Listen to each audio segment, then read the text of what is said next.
Have you ever felt like your voice just isn't you? Like you're doing all of the right things technically. You've got the technique, the exercises, the skills to make a great sound, but your voice just doesn't feel like you. It doesn't feel true to you. What if I told you that the thing that is holding you back isn't your technique, but your self-worth? Hi, if you're new here, my name is Veronica Kokos. I am a holistic voice teacher who believes that there are no wrong notes when it comes to singing, just experimenting, curiosity, and play. Today, we're talking about something that most vocal training skips over, but is so vitally important for our voice. If you've ever struggled with tension in your voice, inconsistency, fear of being heard, this video, this talk is for you. Your most authentic voice doesn't come from pushing harder and working harder. It comes from feeling safe enough and confident enough in yourself to be heard. Most of us are taught as singers that if we just practice enough, if we have the right exercise, the right vocal technique, the right things going on for our physical voice, then things will just kind of fall into place. And while technique, while exercises, while skills, while practicing, all of those things can help us feel more confident in our voice, those aren't the only things that we need. They aren't going to be the only thing that helps us unlock our authentic voice. Because your voice isn't just your physical instrument. You are a person, a human being with a lifetime of experiences that have shaped you, that have made you who you are. And your physical voice is deeply tied to that person that you are. It is tied to your nervous system, your emotions, and how safe you feel expressing yourself. That is where the self-worth comes in. Your level of self-worth and confidence in yourself, that has a relationship to how your voice functions on a given day. If deep down you don't feel worthy of being heard, your voice will try to protect you. This is something that I've talked about before. And when your body is trying to protect you, that can show up as things like tightness in the voice, tightness in the throat, tension in the body. That can also show up as instability in the voice. Maybe the voice isn't super stable. It can also show up as holding back when you sing. I've worked with plenty of singers who had all of the technical things going for them, but when they would go to sing, would hold back, would withhold the breath, would withhold the voice. And when these things happen, it's essentially your body asking you, is it safe enough to express myself like this? Am I worthy of expressing myself like this? And if the answer is no, your voice contracts. It results in all of the things that I just mentioned, or it can result in the things that I just mentioned. On the flip side, when you begin to feel safe and grounded and confident in yourself, not just your voice, okay, like I said, there's a time and a place for working on technique, for working on physical skills, and those things can feed into your confidence. But when you inherently feel safe and confident in you as a human being, that is when your voice gets the chance to really open up.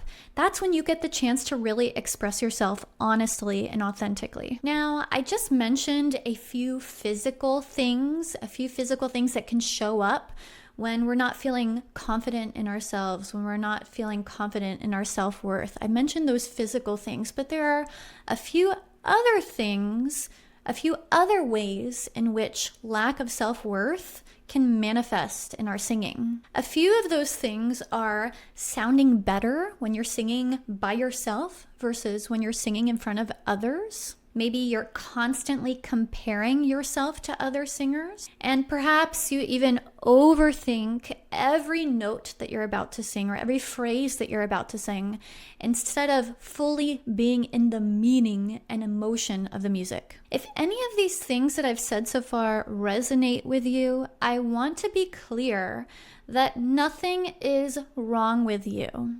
okay?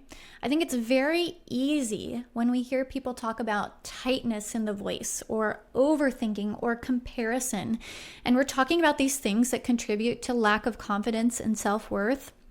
We hear these things and we can spiral even further. I think it's very easy to do that. And I want to be clear that nothing is wrong with you. Your voice, your body is just responding to what's going on around you. It's trying to keep you safe. And I want to make that clear. So what does unlock your authentic voice? What does unlock that feeling of self-worth and confidence?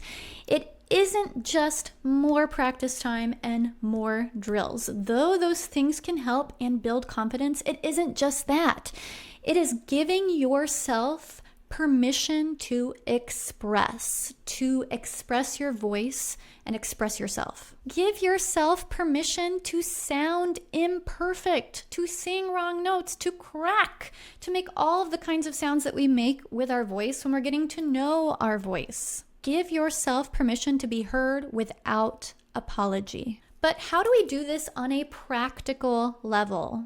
It's all fine and dandy to say these things out loud, but how do we actually make these shifts happen?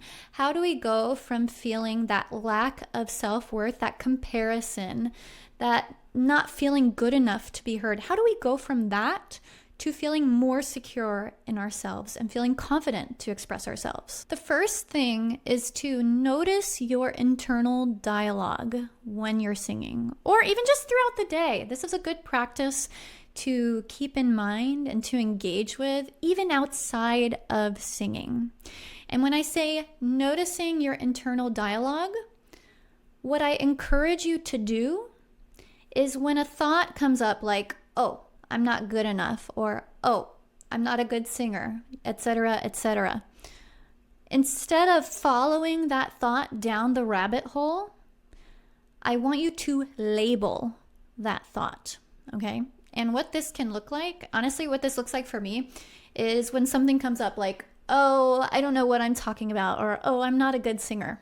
What I do is literally say to myself, thought. That thought comes up and I say to myself, thought, to put some distance between myself and the thing that I'm thinking about myself.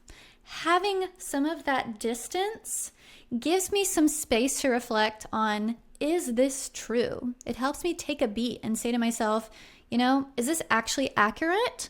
Or is this thought, this belief coming from someplace within myself? Is it coming from something that happened to me in the past? Is this the voice of someone in my life that possibly had a negative impact on me? Another way to do this as well throughout the day or when you're singing, another thing that I like to do and recommend to students is when a thought comes up, okay, let's say it's the perfectionist part of us. There's a voice within us that is like, no, this has to be perfect. I got to sing this perfectly.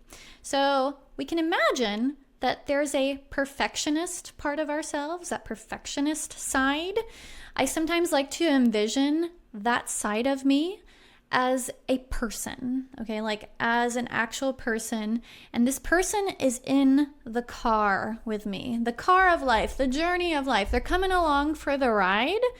They're in the car with me, and I like to tell this part of me, this perfectionist part of me, saying, okay, I've noticed this thought, and while you can come along for the ride, okay, because I don't believe in being unkind to these parts of ourselves. Being unkind and engaging with more negative self-talk isn't going to fix the problem. I like to say to this part, you can come along for the ride, but you can't be in the driver's seat. I am in the driver's seat. You can come along for the ride. You're going to sit over there for just a second, and we're going to keep on going.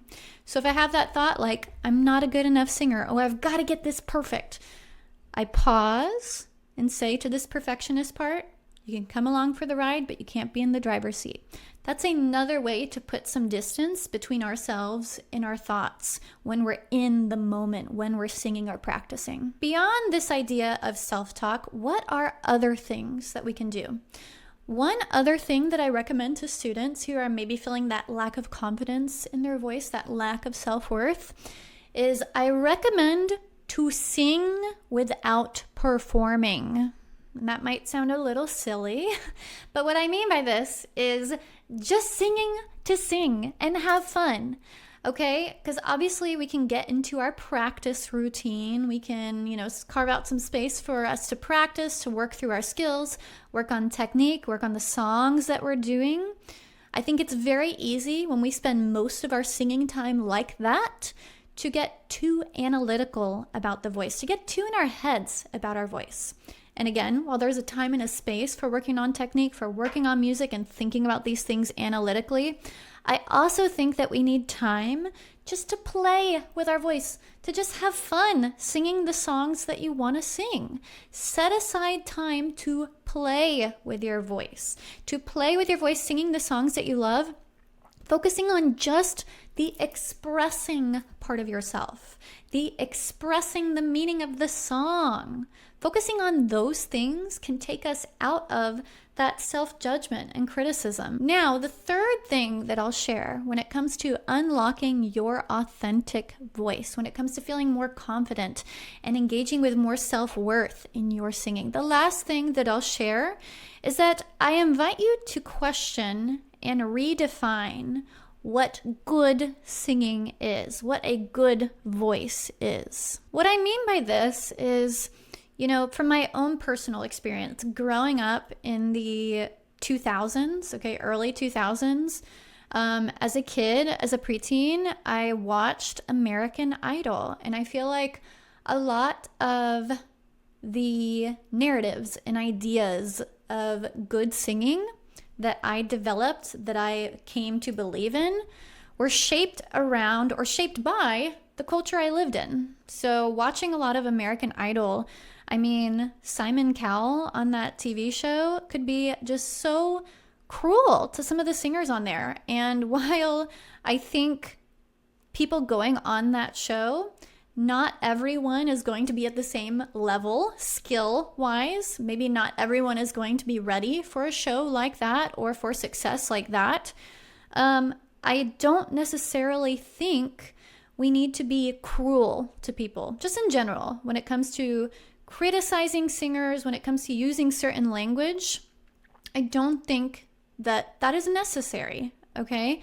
Because I think when, I would watch people like Simon Cowell criticize cruelly some of the singers that were on there, I think that led me to believe that, if I share my voice in public, if I share my voice in choir, if I'm using my voice at all to sing, I need to be perfect. I can't afford to sound bad or sound imperfect.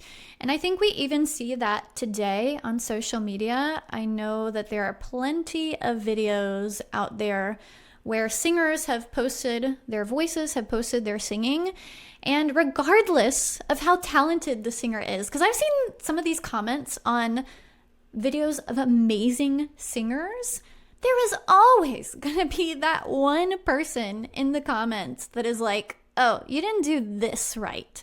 Oh, you need to support your voice more. There's always some armchair expert in the comments that is there to share their words of wisdom.